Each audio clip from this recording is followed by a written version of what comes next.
আপনি কি উচ্চ রক্তচাপ, ডায়াবেটিস এবং হার্টের সমস্যায় ভুগছেন? তাহলে আজকের রেসিপিটা সম্পূর্ণ আপনার জন্য। তাই সম্পূর্ণ ভিডিওটা না টেনে দেখার অনুরোধ রইল। আজকে আমি রান্না করব টমেটো দিয়ে সিলভার কাপ মাছের ভুনা। টমেটো দিয়ে সিলভার কাপ মাছ ভুনা করার জন্য প্রথমে কড়াই চুলার উপরে উঠিয়ে দিয়েছি। এরপরে কড়াই হালকা গরম হয়ে আসলে এর ভিতরে দিয়ে দিলাম পরিমাণ মতো সয়াবিন তেল।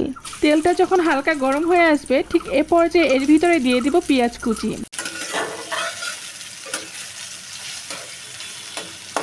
পেঁয়াজ যখন হালকা ভাজা হয়ে আসবে ঠিক সে সময় এর ভিতরে দিয়ে দিব 1.5 টেবিল চামচ হলুদের গুঁড়ো, 2 টেবিল চামচ মরিচের গুঁড়ো, 1 টেবিল চামচ পরিমাণ ধনে গুঁড়ো, 1 টেবিল চামচ পরিমাণ লবণ আর পরিমাণ মতো আদা রসুন বাটা। সবগুলো উপকরণ দেওয়া হয়ে এসেছে। এখন সবগুলো উপকরণ ভালোভাবে নাড়াচাড়া করে মিক্সড করে নিব। মশলা যখন মিক্সড করা হয়ে আসবে ঠিক সে পর্যায়ে এর ভিতরে দিয়ে দিব 2টা তেজপাতা আর দারচিনি। টমেটো আমাদের স্বাস্থ্যের জন্য অনেক উপকারী একটা সবজি, আর টমেটো দিয়ে যে কোনো রেসিপি রান্না করলে সেটা খেতে ভীষণ মজা হয়। এখন আমি এর ভিতরে দিয়ে দেব টমেটো। বিশেষ করে কাঁচা টমেটোর থেকে পাকা টমেটো খেতে আমার কাছে বেশি ভালো লাগে। যেসব রান্না টমেটো দিয়ে করলে মজা হয় খেতে, সেইগুলো আমি টমেটো দিয়ে করার চেষ্টা করি।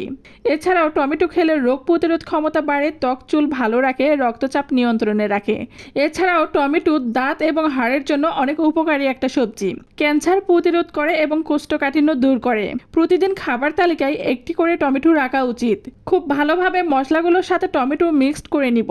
যখন খুব ভালোভাবে মিক্সড করা হয়ে আসবে ঠিক সে পর্যায়ে এর ভিতরে দিয়ে দিব পরিমাণ মতো পানি দিয়ে হালকা নাড়াচাড়া করে ঢাকনা দিয়ে ঢেকে দিলাম মশলাগুলো আর টমেটোগুলো খুব ভালোভাবে কষানোর জন্য। 7 থেকে 8 মিনিট পর দেখে সবগুলো টমেটো মশলার সাথে একেবারে মিক্সড হয়ে গেছে। এ পর্যায়ে মশলাগুলো হালকা নাড়াচাড়া করে এর ভিতরে দিয়ে দেব 2 কাপ পরিমাণ পানি। এরপর এক এক করে মাছগুলো দিয়ে দিচ্ছি। সিলভার কাপ মাছ প্রোটিন সমৃদ্ধ খাবার। এই মাছে স্বাস্থ্যকর চর্বি থাকে। আরও রয়েছে ভিটামিন এবং খনিজ, যা হৃদরোগ এবং সঠিক হজমে সহায়তা করে।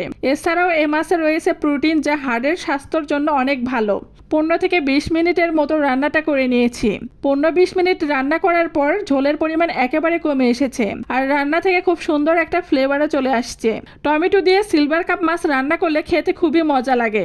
সিলভার কাপ মাছ আমার পছন্দের একটা মাছ, তাই তো এই মাছ দিয়ে যে কোনো রেসিপি করা হোক না কেন সেটা খেতে আমি ভীষণ পছন্দ করি। এ পর্যায়ে চুলাটা অফ করে দিব। আজকে এখানেই বিদায় নিচ্ছি। আবারও দেখা হবে নতুন কোনো রেসিপি নিয়ে। সে পর্যন্ত ভালো থাকবেন, সুস্থ থাকবেন।